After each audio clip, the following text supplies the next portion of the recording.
सुप्रभात।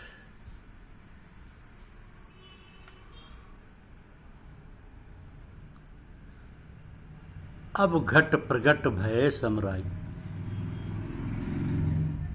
सौध शरीर कनक की नाई। ये हमारी आज की आध्यात्मिक चर्चा का विषय है। अब घट प्रगट भये समराई, सौध शरीर कनक की नाई। परमात्मा का साक्षात्कार प्राप्त कर लेने वाले साधक के आनंद का वर्णन करना बहुत कठिन है, क्योंकि उसने प्रभु को अपने शरीर के अंदर ही प्राप्त किया है। जैसे सुनार सोने के खरेपन को कसौटी पर परखता है, उसी प्रकार अभ्यासी की आत्मा भजन सुमरन के द्वारा निर्मल होकर प्रभु की परख के योग्य हो गई है। अब उसे यह बोध हो गया है कि बाहर प्रभु की तलाश में उसने अनेक जन्म नष्ट कर दिए। अब रूहानी अभ्यास के द्वारा मन को भस्म करके मन माया के देश को पार करके निर्मल रूहानी मंडलों में पहुंचकर उसने प्रभु का परिचय प्राप्त कर लिया है। तभी तो कहा कि अब घट प्रगट भय समराई, शोध शरीर कनक की नाई। कनक कसौटी जैसे कस लई सुनारा, शोध शरीर भयो तन सारा। उपजत उपजत बहुत पाई, मंथिर भयो तबे थित पाई। बाहर खोजत जन्म गंवाया, उनमनि ध्यान घट भीतर पाया। बिन परचय तन कांच का थीरा, परचय कंचन भया कबीरा। तो जिस परमात्मा को लोग अगम अपार और अगोचर कहते हैं, वो गुरु के प्रदान किए हुए अभ्यास की विधि के द्वारा साक्षात देखा जा सकता है। जिसको लोग बाहर जगह जगह ढूंढते फिरते हैं, वो सारे संसार में व्याप्त है, परंतु नेत्रों के पीछे लगे वज्र कपाट खोलने के बाद ही वो परमात्मा अंदर और बाहर प्रकट होता है। उन्होंने नाम के अभ्यास द्वारा परम पद को प्राप्त कर लिया है और सब प्रकार के कष्ट और विकारों से छुटकारा पा लिया है। तो एक बार अंतर में आत्मिक आनंद का रस प्राप्त हो जाता है तो मन स्वयं ही बाहर सांसारिक पदार्थों के पीछे भागना छोड़ देता है। अब मन पर अंकुश लगाने की आवश्यकता नहीं रहती, वो मित्र बन जाता है। अब जहां भी मेरा मन जाता है वहां प्रभु की सत्ता के सिवाय उसे और कुछ दिखाई नहीं देता। जब तक मन शरीर में रमा हुआ था तब तक वह संसार के द्वैत में उलझा हुआ था। आंतरिक ज्ञान प्रकट होने पर सर्वत्र वह एक परमात्मा ही रह गया।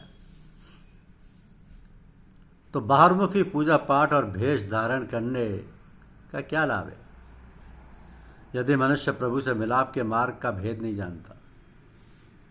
जिस प्रकार उद्दंड या शरारती पशु के गले में काठ का कुंदा लटकाने पर भी उसकी आदत नहीं जाती, इसी प्रकार नाना प्रकार के भेष धारण करने पर और कर्मकांड को अपनाने से मन की दुष्ट आदतें दूर नहीं होती।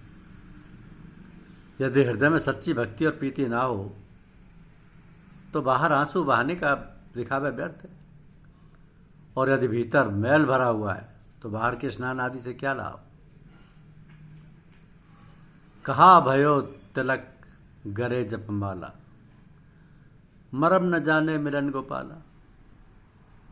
दिन प्रति पशु करे हर हाई, गरे काठ बाकी बन न जाई। बिन्ही प्रेम कहा भयो रोयो, भीतर मैल बाहर धोयो। तो बाहर के दिखावे के स्थान पर सच्चे प्रेम की महिमा कीजिए। सच्चा प्रेम ही अहम से छुटकारा पा लेता है तथा अपने प्रेम व भक्ति के स्वरूप प्रभु से मिलकर उसी का रूप हो जाता है। ते ही हर क्या वही कई कामा, जय नहीं चीने आत्म रामा।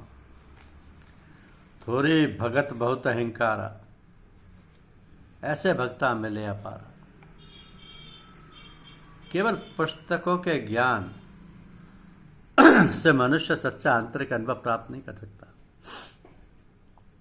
और बिना अनुभव के पुस्तकें अंधे के लिए दर्पण के समान है। कोरा किताबी ज्ञान रखने वाले लोग उस करछी या चम्मच के समान है जो स्वादिष्ट भोजन परोसती है पर उसका स्वाद नहीं जानती। तो कबीर कहते हैं कि मनुष्य बाहर चाहे आकाश पाताल तक खोज ले, उसे वह प्रभु नहीं मिल सकता जिसे पाकर ही अहम या हाँ में दूर होता है। तो बाहर के भेष और दिखावटी भक्ति के स्थान पर प्रभु के लिए सच्चा प्रेम जागृत करने का उपदेश देना चाहिए।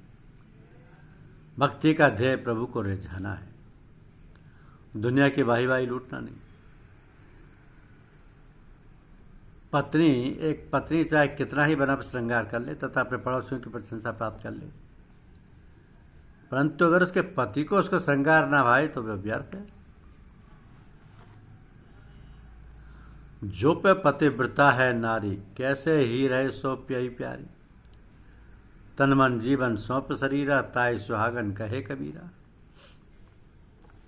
तो मृत्यु के समय आत्मा शरीर के 9 द्वारों में सिमटकर आंखों के पीछे आ जाती है तथा यहां से शरीर को निर्जीव छोड़कर निकल जाती है। जिन्हें संतों के द्वारा शब्द का भेद मिल गया, वे अपने रूहानी अभ्यास में मृत्यु की इसी घाटी से गुजरकर आंतरिक मंडलों में प्रवेश करते हैं। मृत्यु में आत्मा शरीर को छोड़कर चली जाती है, परंतु इस रूहानी अभ्यास में वह वापस शरीर में आ जाती है। अभ्यास में इस अवस्था को प्राप्त करने को संतों ने जीते जी मरना कहा है। तो गुरु की कृपा से जो जीते जी मरने के अभ्यास में सफल हो जाते हैं, वे मृत्यु के भय से मुक्त हो जाते हैं।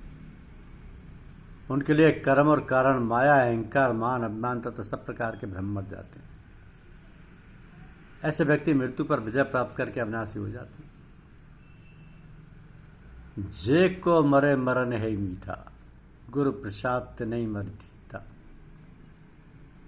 मुवा करता मुझे करनी, मोइनार सूरत बहुधरनी।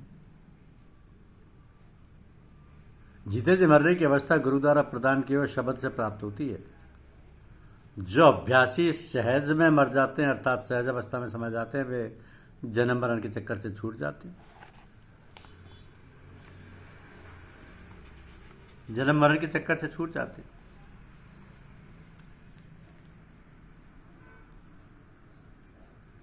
तो बाहुर्मुखी क्रियाओं का जिक्र करना जरूरी है कि उससे नाम की प्राप्ति नहीं हो सकती, जो मुक्ति प्राप्त करने के एकमात्र साधन है। प्रभु मिलाप के इच्छुक को चाहिए कि सतगुरु से नाम प्राप्त करे, जो कि सच्चे ज्ञान का मूल आधार और जन्म मरण से छुटकारे का साधन है।